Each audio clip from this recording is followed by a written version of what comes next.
Hi, everybody. Welcome to Craft, and a big welcome to Lydia Denworth, who is joining us this week here in our virtual space.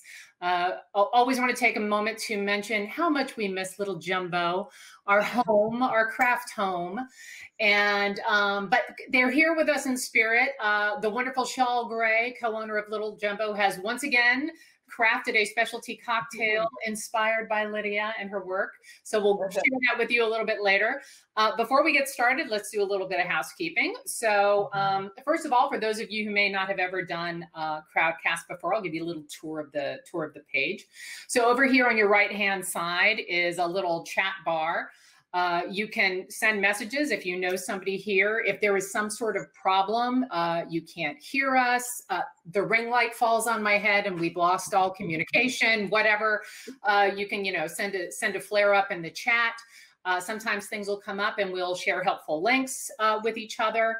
Down below here at the bottom, you will see Ask a Question. If you click on that, that's a wonderful place to type in questions you have for Lydia or for me. Or if you don't feel like asking a question, you can vote up or down a question that's already been posed. You will also see right below our little faces a order signed books by Lydia and Denise. That is a live link that will take you over to Malaprops, the bookstore that is the craft sponsor, and they will be actually providing signed books.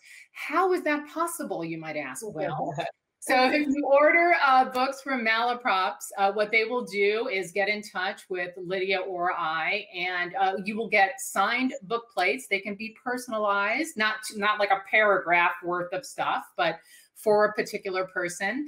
And those book plates will get sent over to Malaprops, and they will be stuck in your book before they are shipped out to you. So we are offering signed books tonight, thanks to the wonderful Malaprops.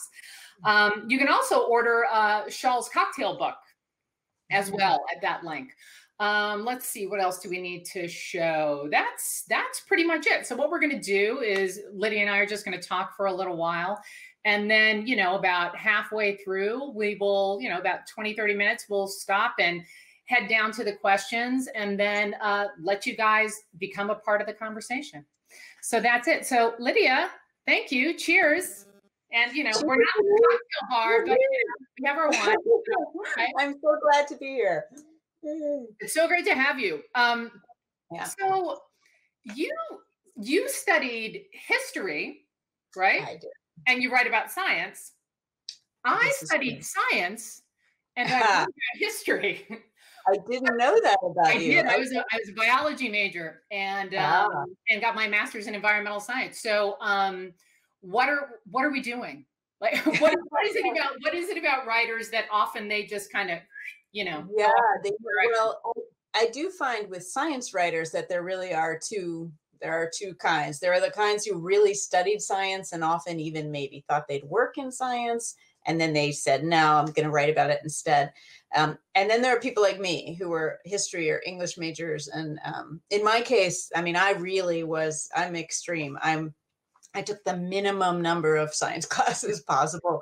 So I think I'm more evidence that your interests change, your learning, I don't know, the things that you feel are important change as you get older. And the irony is, as I did like college visits with my kids, I just wanted to take all those science classes now, If only I could go back. Not to say I didn't enjoy history, and there's a lot of history in my books as well. So yes, there is. There is a lot of history in your books. And there is something about coming at a topic, not you're extremely well researched and science is your thing, but coming at a topic as kind of a non-expert.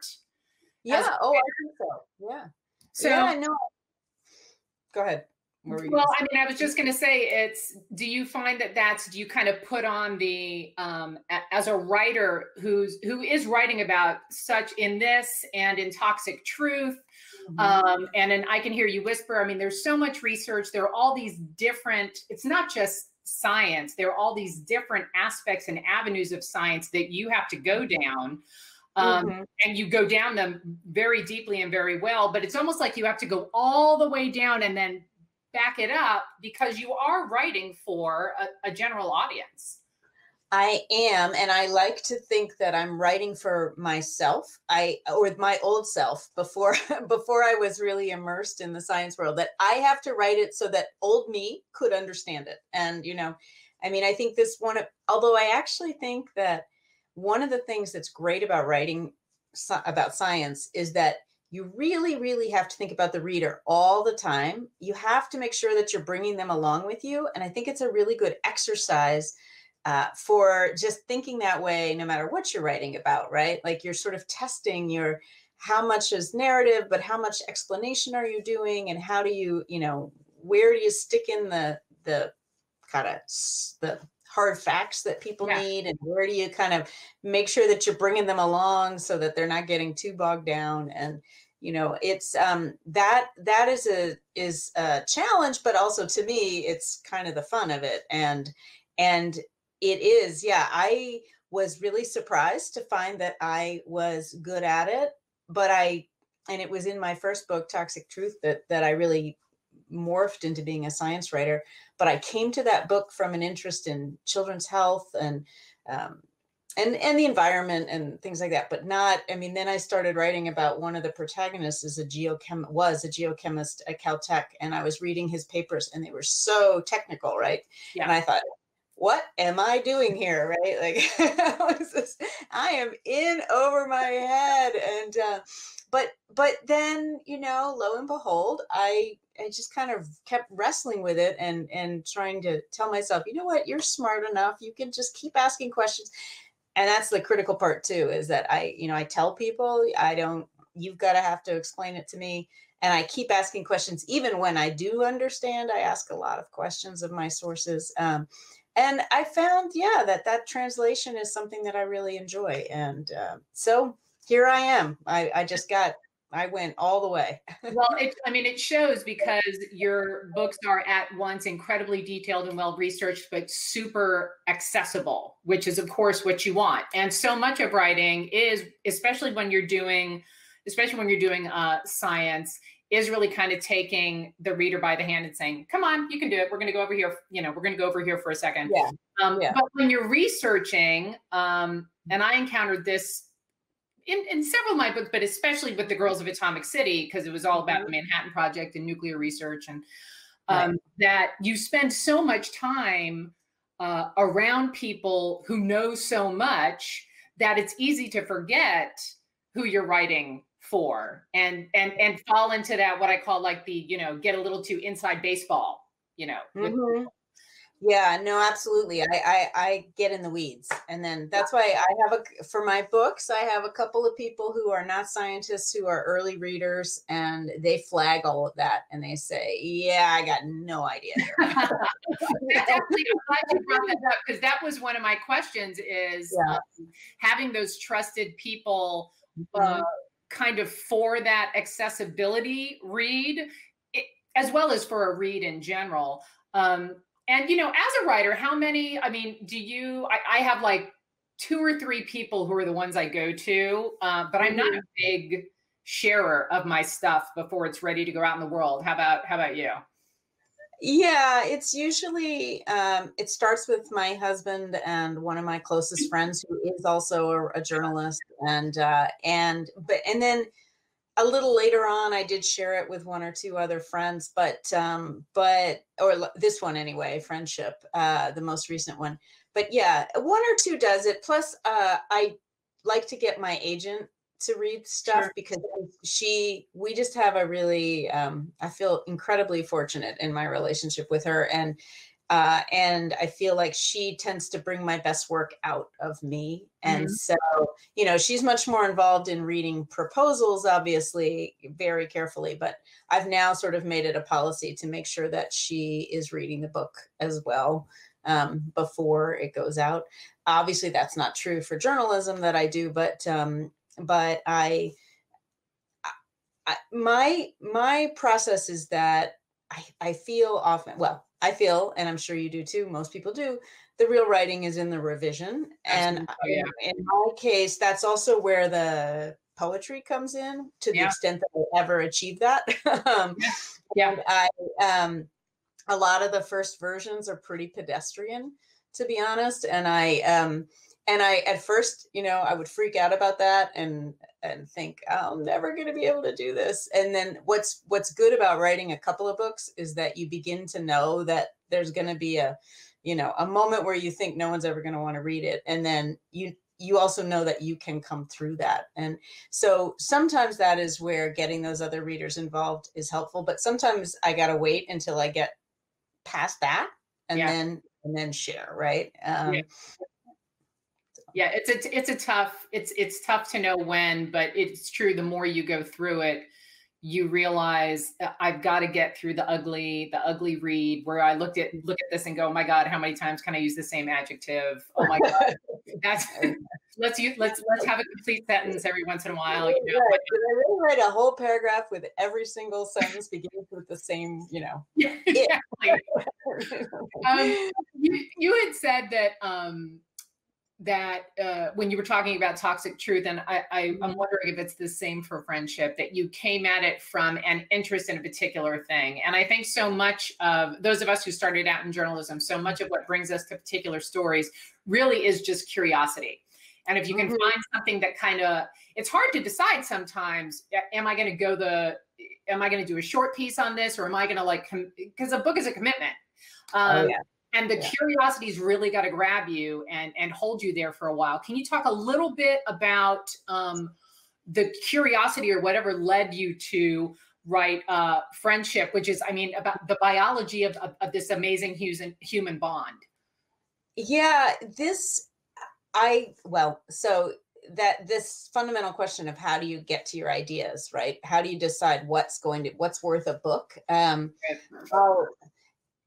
I'll go back a book to say that, I Can Hear You Whisper is very personal. It's part memoir, and it's because my youngest son is deaf, and he was the first deaf child that I had ever known, really. And then I found myself as a science journalist and a mother, getting him a cochlear implant and wading into the controversy around that and needing to understand, and then coming to understand that hearing is really about the brain. It's not so much about the ears. And so I saw that there was a book there, but I would never have written that book, obviously, if this wasn't my life. Right. And it felt important to do it. I felt like I had something to offer other parents, but also beyond that, I think it's a book about child development in general. It's also a book about deaf culture. But so why I chose that's probably more obvious, right? But that book really got me into covering the brain. For Scientific American, where I'm a contributing editor, I mostly write about neuroscience and psychology, mental health, things like that. Although I'm beginning to morph into doing a lot of other things too. But so that is how I got to Friendship, because after I finished the last book, my job as a science journalist is to listen to scientists talk about what they think is interesting and what they're curious about and what they think is new.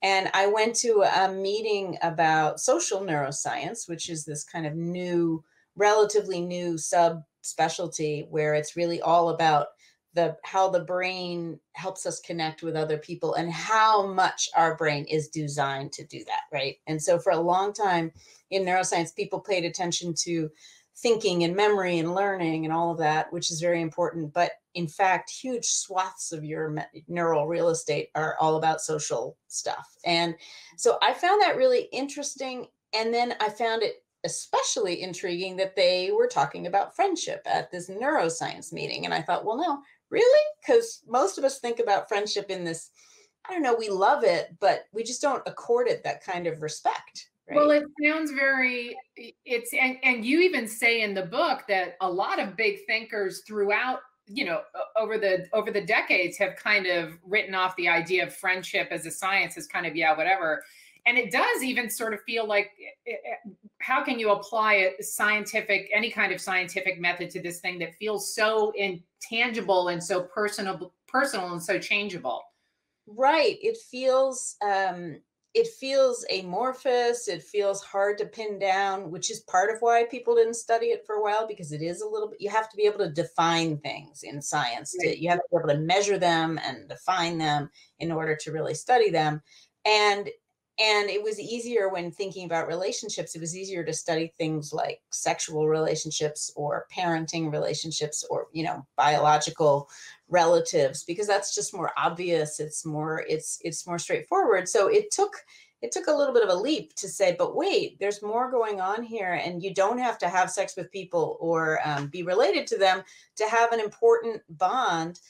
And then that bond, I mean, the short version of the book is two things. One, and why it's focused on evolution and biology is because that's the part of friendship that I think most people aren't thinking about, right? And Right. that where I thought I could make a contribution. And so people have historically thought it was cultural. And of course, there are all kinds of cultural layers to friendship. But it's so important for your biology that it's as important as diet and exercise, basically, for your health. And it's, you know, and if you're not, it's a continuum. We all know this, right? Loneliness is really bad for you, and being socially connected and having a bunch of good friends is really good for you.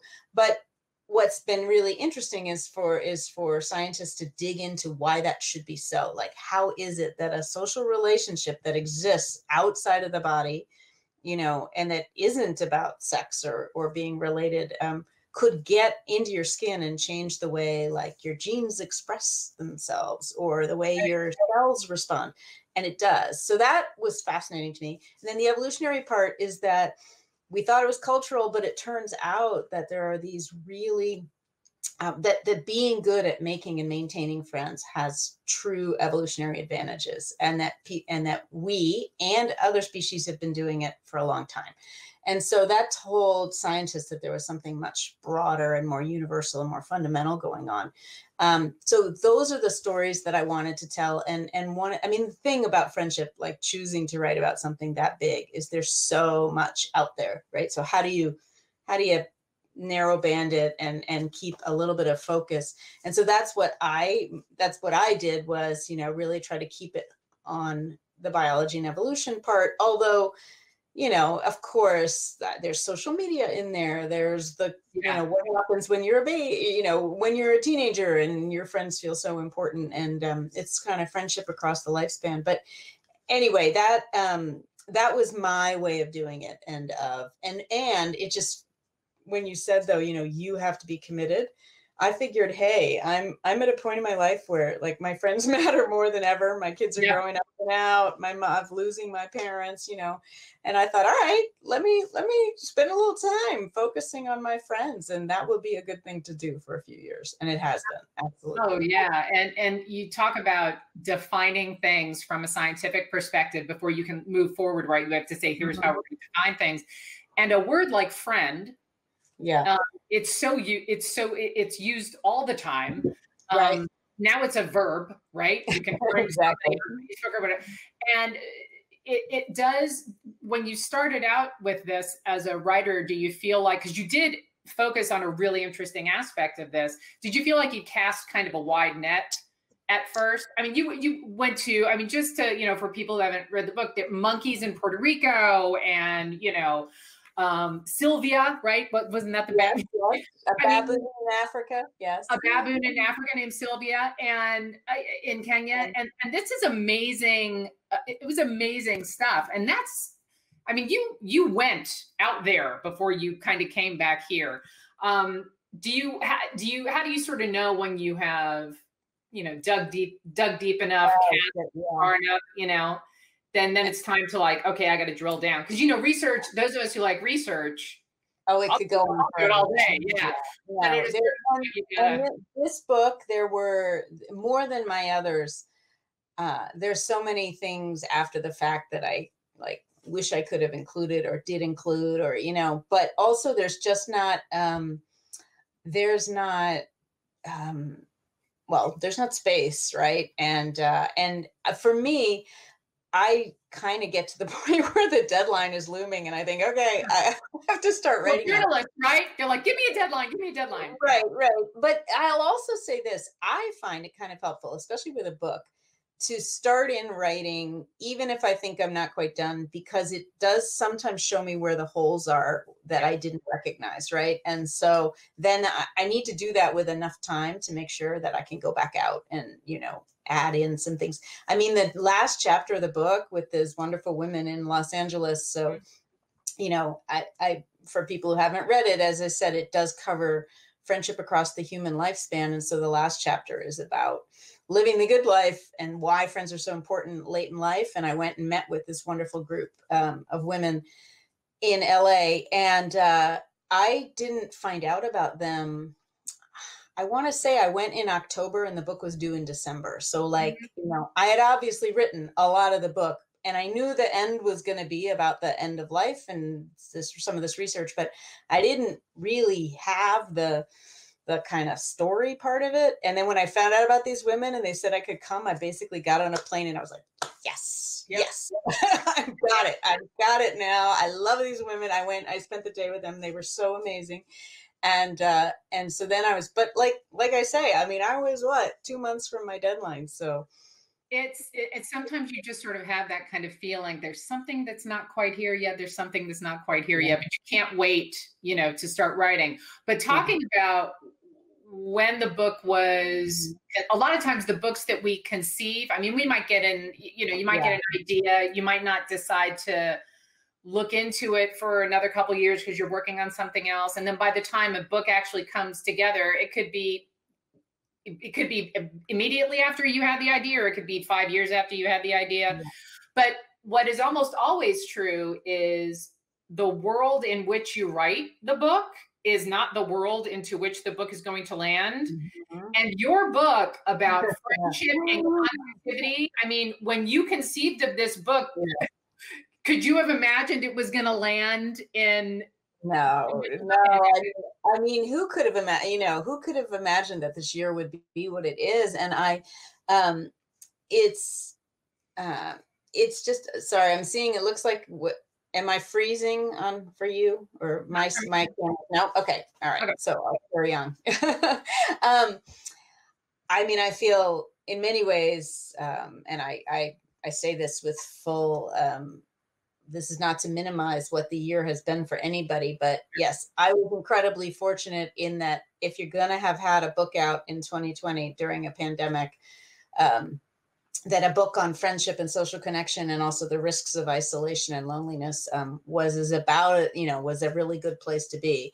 And I did have, so the book came out in the end of January. And so even though the coronavirus was happening in China, it wasn't a thing really here, right? So I spent February on the road and then I spent March on my couch thinking, shit, right?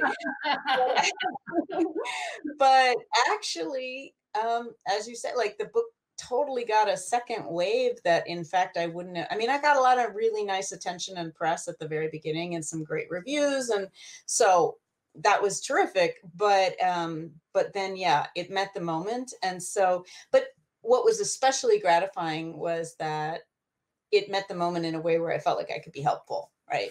I was talking to people about something that they really needed to know about. And the irony is that when I first went out publicizing the book, I felt like it was my job to convince people that they needed to take friendship seriously. Sure. And that they need to prioritize it, right? And then the great irony is that that's exactly what the COVID did. It made everybody realize that they'd been taking this thing for granted, and and that was not so smart, because suddenly, I mean, you don't know what you have till it's gone, right? That's why there's so many pop songs with that kind of lyric in them. And that's what happened to all of us across the world, as we realized how essential our social relationships were. And we've been very creative. I mean, look at us here. We were supposed to do this in May in person in Asheville, right? That's right. You were supposed to be here in Asheville at Little June. But we're doing it. We figured out ways. And I mean, on some levels, some of us have, probably there's some things that didn't happen for me with the book that, the pandemic just made go away for sure. But there are other ways in which it expanded my reach. And I do see somebody put in, is Zoom making us crazy? It is exhausting. there's actually neuroscience to show that like your brain gets, like when my camera just now was freezing up a little, it messes with your brain and your thinking. And it's also just, it's a lot to be kind of having to look at a screen all the time. But the phone calls have gone through the roof. And so the volume of phone calls is extraordinary. It's like as high as Mother's Day traditionally is the highest number of phone calls like every year.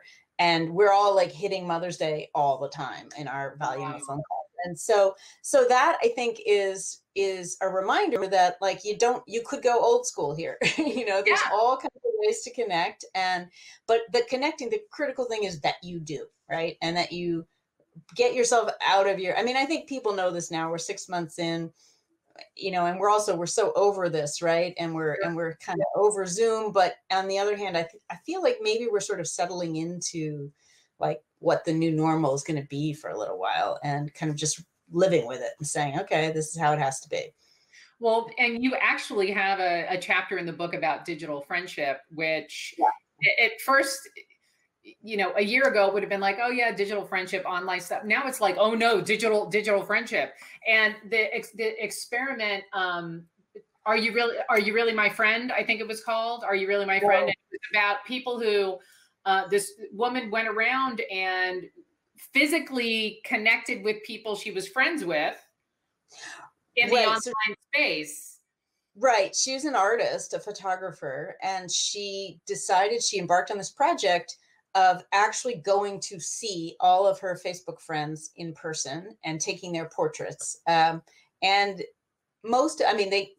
some people said no. Some people unfriended her. I guess that answers the "Are you really my friend?" question right there. Right. But so that was the point, was, okay, these are her friends on Facebook, and let me go see what happens when we meet in person.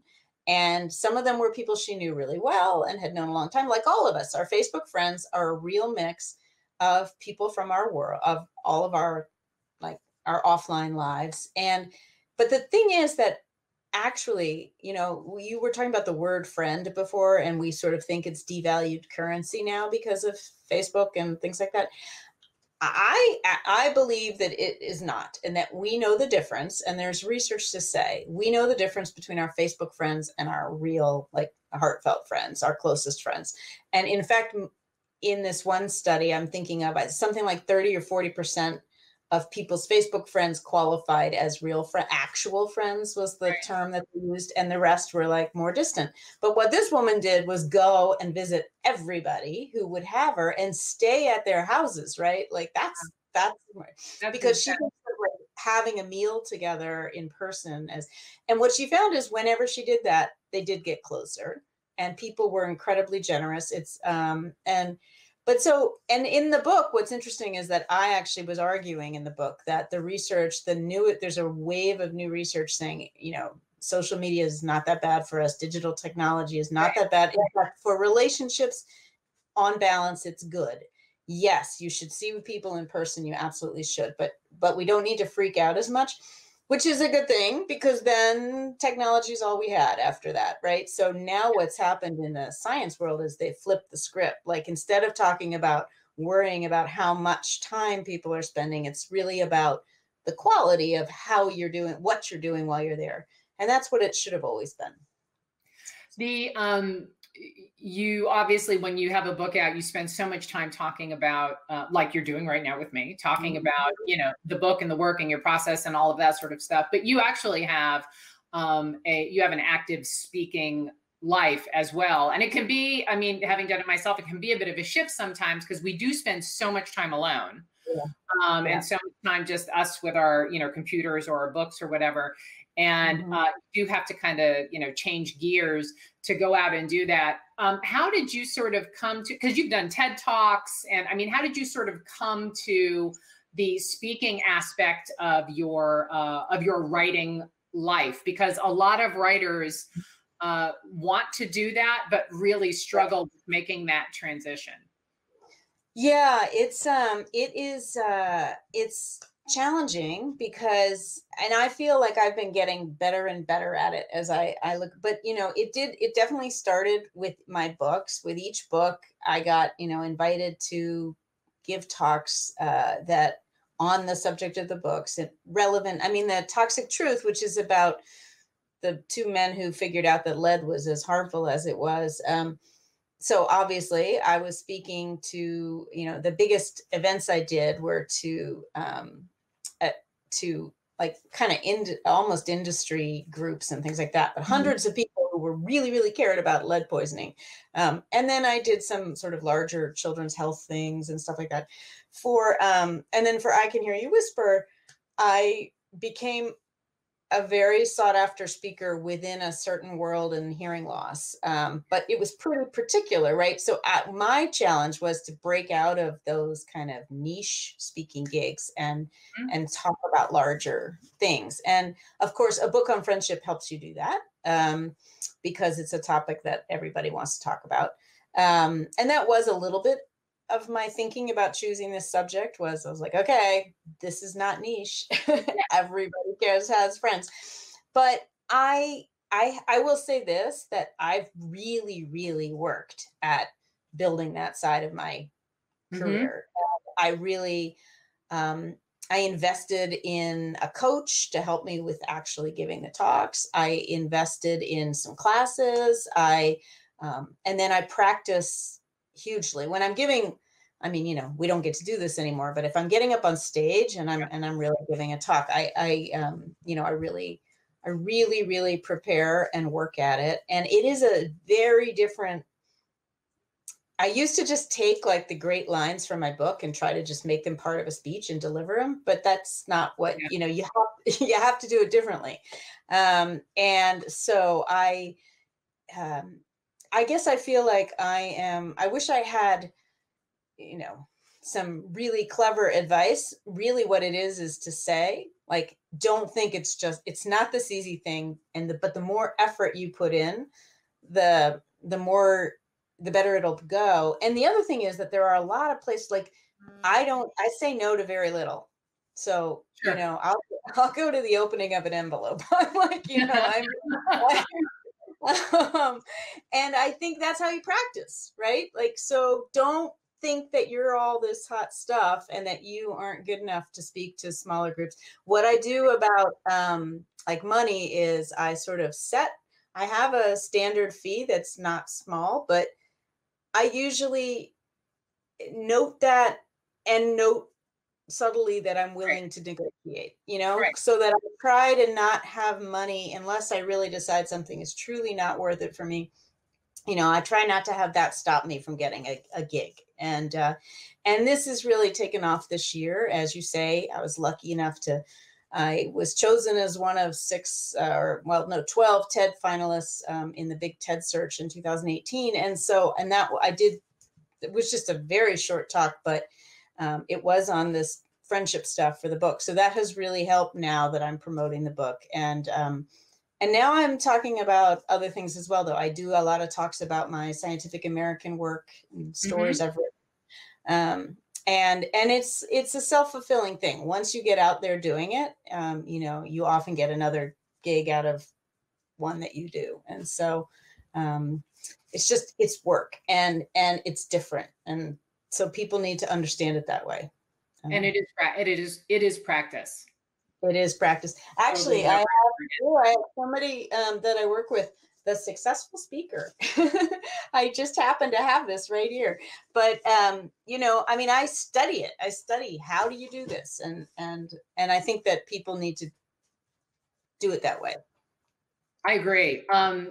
I think we do have some questions that have been listed down here under the Ask a Question. But before we do that, we have come to the point in the episode where we're going to share our specialty cocktail that was Excellent. created. I'm having wine because I don't have all the things I need for this, but right. I love it. So that's all a craft when we are normally at Little Jumbo.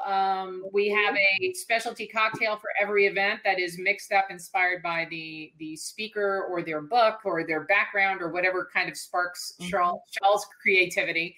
And he has given us today, and the name of this he did not make up. This is actually an old classic cocktail. And there it is. It is called the Old Pal. And he said it is a classic cocktail. He said it's a little obscure, but it's, it's been around for a while. So there we have it. Little rye, little vermouth, little Campari. I will be posting this on my website afterwards, so you can go back and see cocktail for Lydia, cocktail for Dan, and cocktails we have for the rest of the week. But there it is, courtesy of Little Jumbo and the wonderful Shawl Gray, the Old Pal in honor of Lydia Denworth. So, okay. By the way, when I did an event in Washington, D.C. early on in this, I then went to a bar with some old friends, and they called it Old Friends, but I think it was the same drink. And I thought, oh, look, there's this drink. So now it's come up twice. So now I know it really is a thing. Now you got to just start keeping a lot of rye in your house. Exactly. Okay. So now also while we're answering this, what you should be able to do, everybody who's here, and those who weren't able to make it, is you can come back to this event at any time and you can watch a replay of it. And so I will, and you can actually jump to the place where answers where we have begun to give answers. So Lydia, your first question here is, are primates the only ones who have friends? No.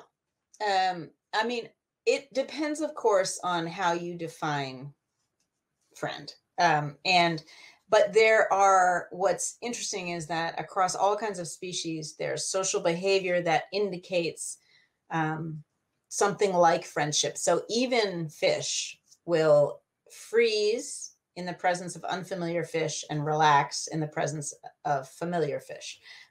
So there's something going on in their brain that allows them to recognize the ones they know, and to feel calmer, right? That's what we all do. We feel good when we're with our friends. Zebras hang out with the same animal in the herd more than chance would predict, and they're not all relatives. They're not all biologically related. Obviously, people are probably very familiar with elephants, have these long-lasting bonds. And now with animals, it's true that a lot of them are mostly hanging out with their family members because that's who's there. That's, they have a head start on that. But what's interesting is that the exception proves the rule, basically, that if they, in the absence of a close relative to hang out with, they will work to make friends with another individual. That's what Sylvia, the baboon we were mentioning earlier, did. That reminded me a little bit of the Sylvia story. Can you talk just a little bit about that? Because that's actually a great example of this. Yeah. So Sylvia was really nasty. I was going to say, she was great. She was not a nice baboon.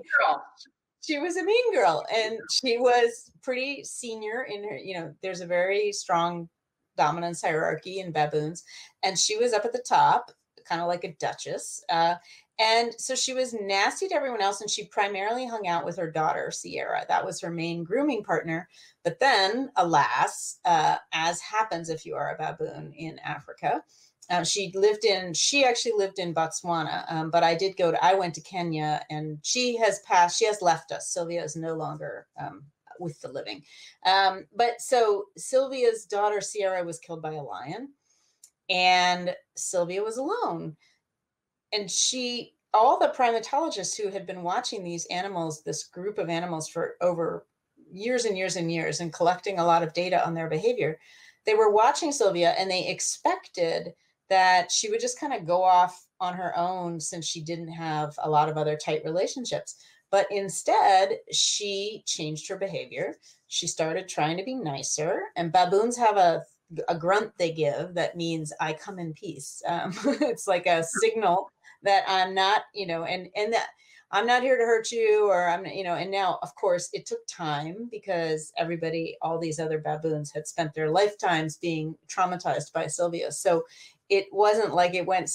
But she was working to make new friends, and she succeeded sort of. But the point of it, why it's such an important one thing is it's it's an interesting story, but it actually really changed how the scientists thought about what they were seeing. It made them think, well, okay, that what's in it for her? Like and that's something you might think humans do, but a baboon, like why is she this nasty person trying to build a relationship? And so then they went back and they looked at all their data, and basically the cutting to the chase is that what they figured out is that the baboons with the strongest social bonds live longer and have more and healthier babies. And in evolutionary terms, you can't do better than that. That's what we're all after. And so Sylvia was the impetus for studying that and asking that question and recognizing that if you don't have a family member, the lions, and friends, you need friends to protect you from the lions, both the literal lions and the figurative lions of life, and that's really fundamentally what friends are for. And baboons seem to know it, and they work at it. So in answering that question, primates are not the only ones, but this is a particular. Primates are not the only ones, but they are the most like us, both in their brains and in their social behavior. So that is why so much of their behavior is fundamental to the research on friendship. But no, there are all kinds of other. There are some like reptiles and things that are not so friendly, but mammals, across mammals for sure, there's a lot. And like I said, fish, and there's social behavior in most species that's really interesting.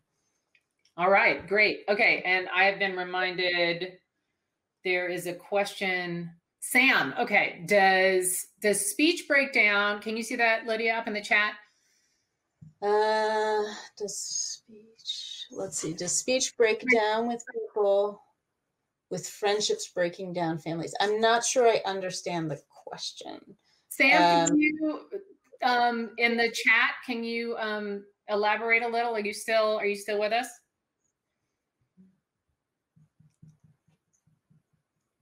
Hi, can you just, yeah.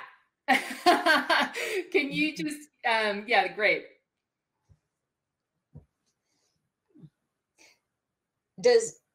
Okay. Oh, here we go. Okay. What if you continuously, he put it in the thing for me. Yes, thank you. Okay. Does speech break down with people evolution-wise? What if you continuously choose toxic friends? What if you were a good speaker and now you have trouble forming sentences at times?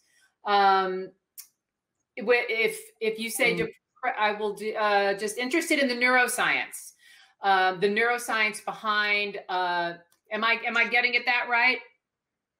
So meaning that does your speech break down if you're in bad relationships? What I can say, that is not something that that leap there is with toxic family and friends, Sam's saying. Yeah, okay. So let's talk about toxic family and friends. They're terrible for you. I haven't actually seen research connecting it to speech, but it connects to everything else, and including your mental health. And so I'm going to guess that might be part of what is going on if you're asking a specific question about behavior you've seen or experienced. So here's what we know. I said in passing that friendship is as important for your health as diet and exercise. And it won't be surprising to know that like really positive relationships are really good for you. And then truly negative, toxic relationships are very bad for you. And so you're asking about speech. Here's what I can say. It's bad for your immune system, your cardiovascular system, your sleep, your stress responses, your cognitive health, so your risk of dementia, your mental health, your risk of depression. So there is neuroscience backing this up. There is totally neuroscience saying that and your immune system, you're more susceptible to viruses and inflammation if you are lonely, and you are less susceptible if you are well connected and feel that you have a strong network around you. So while I don't know really about the speech part of it, I can say that your whole body is affected in all these ways that we're still beginning to understand more and better. There's more work to do there. So, and so toxic relationships, my advice generally has been to be pretty firm about saying, you don't need those people in your life. Now, if it's family, you can't always get rid of them, but you could. Everybody needs at least like 4. Well, actually what you need is one friend. So the really big step change in terms of your health is between 0 friends and 1. But most people have an average of 4 people in their inner circle. That can be your spouse or relatives or friends. It can be all friends or all family, depending on your, your setup, who's in your life. But those relationships should be really, really healthy. And that you shouldn't have a toxic person in that inner circle. That's going to be terrible for your health. But you could shuffle somebody to an outer circle. We have these concentric circles. So the average is 4 in the inner circle. Maybe there's like 10 to 15 in the next one. Like maybe those are the first people you'd invite to your birthday party or something. Mm-hmm. And then you have like extended family and colleagues and neighbors, and all those relationships have value, even the ones that, are less intense. But what I'm saying is that emotionally, if you can't cut somebody out of your life who's toxic, then maybe you could shuffle them to the kind of outer rings of your emotional life anyway.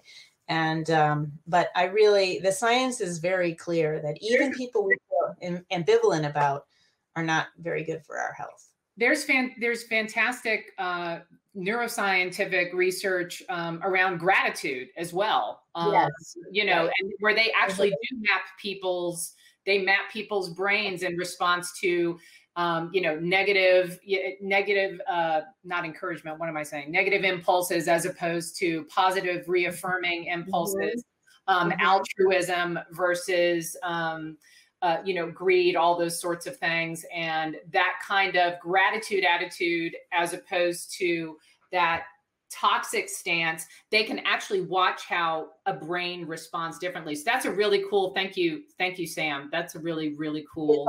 It's worth pointing out, probably people know this, but coping and resilience during a pandemic, for instance, is really strengthened by altruism, by doing things for other people. So even when you're feeling really down and you don't want to get up, but one reason we did initially, like go buy food for the elderly person on your block or something like that, and we should still do it now, is that it actually makes you feel better. It's not just good for them, it's good for you. And it's good, as you say, it's good for your brain. It's really, and they're just starting to do so much. I mean, they've been doing it for a little while now, but I mean, that whole area of research is really exploding. From Tessa, did you find any difference in the research between short-term and long-term friendships? I did, in fact. So I would say that the definition, we talked a bit about needing a definition of friendship. So here's mine, based on the research across a lot of fields, but is that it's fundamentally 3 things. It's a long-lasting, stable relationship, usually.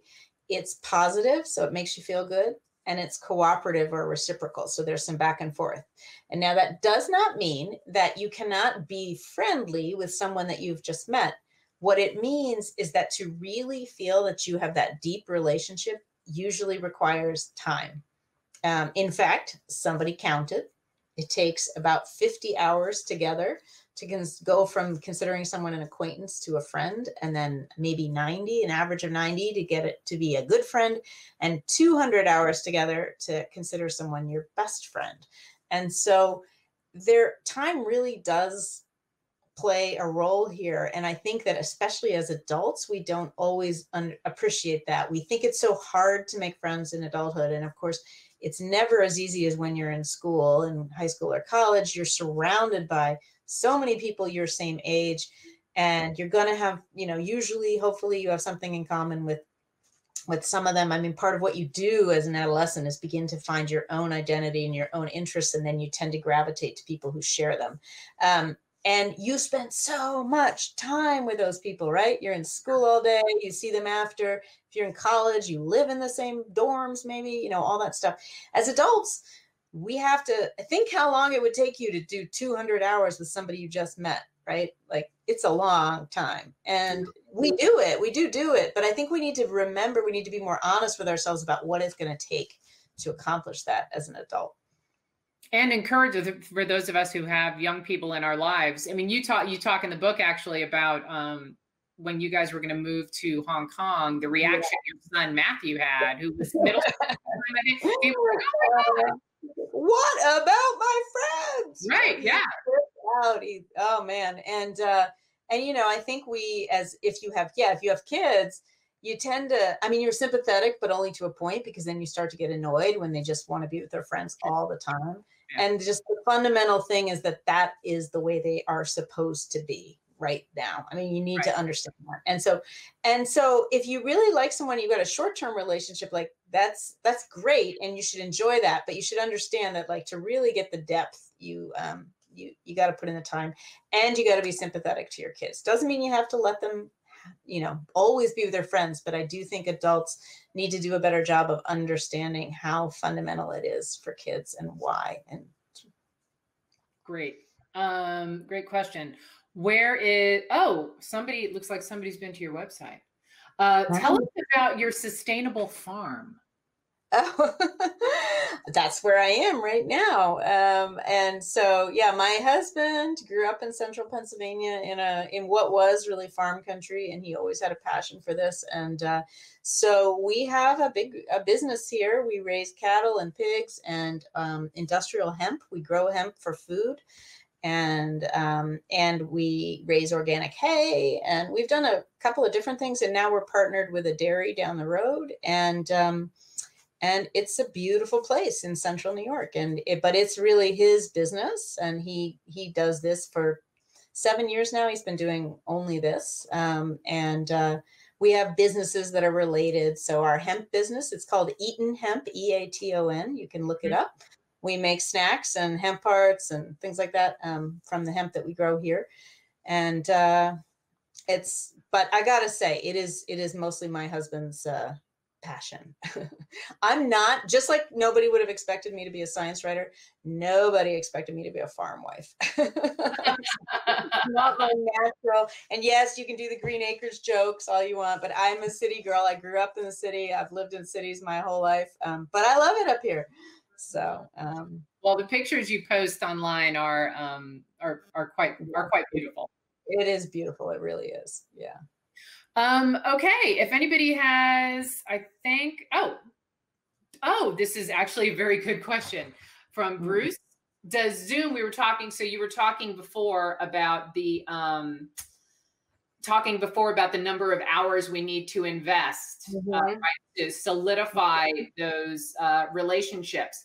Does Zoom count toward those 50 or 90 hours? So this to me is interesting, because is there a certain kind of quality to that time that needs to be there? And that's, of course, incredibly relevant right now, because so many of us spending with people, whether we're close with them or not. So yes, the quality of the interaction matters, but it doesn't have to only be like sharing your deepest, darkest secrets. And yes, I think Zoom counts. It depends what you're doing. It doesn't count as much if you've got, like, 20 people on the screen and you're all only saying, a teeny bit at a time. But I have been using it to keep up with my tightest groups of girlfriends. There's 2 different groups that have periodically been having Zoom calls. And it's how we're keeping up with what's going on with each other's lives right now. And 2 of my closest girlfriends have lost their mothers this summer, not to COVID, actually. I know 7 people who have lost their parents to COVID, but these people, not that, but, we're not able to be with them physically in the same place. But so those conversations have been intense, and they've been over Zoom, and that counts. That is part of your friendship. Now, what I think is interesting, though, is that things like catching up with people and asking, like, what's going on with you, is a really good friendship building exercise, because it says that you are willing to take time to get the answer. You do need to listen. You need to mean it when you ask, right? And then you need to listen to the answer. And then joking, laughing, oh my God, it's best for friendship. It's really good to have that shared emotional experience. And it can be intense, or it can be funny, or it can be like, it's part of why maybe you feel really connected. Like if you were on a sports team and you won a championship, you feel really bonded. It's because there's a strong emotional connection. You shared something.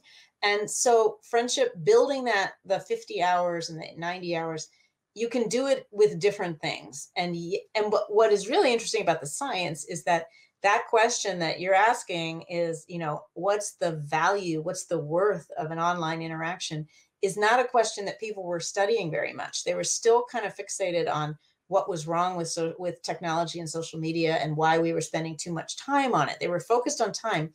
But I mean, you could be on social media talking to your grandmother, and you could be looking at pornography or playing Grand Theft Auto, and those are not the same things, right? And they're not going to have the same effect on your mental health. They're not going to have the same. What grandma's into. I mean, I don't know.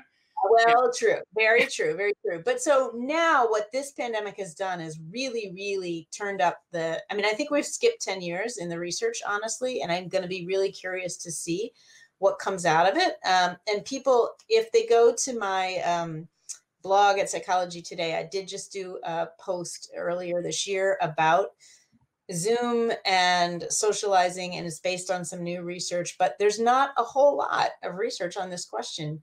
And a lot of it wasn't getting funded, and now it will be. It will be. And it's interesting that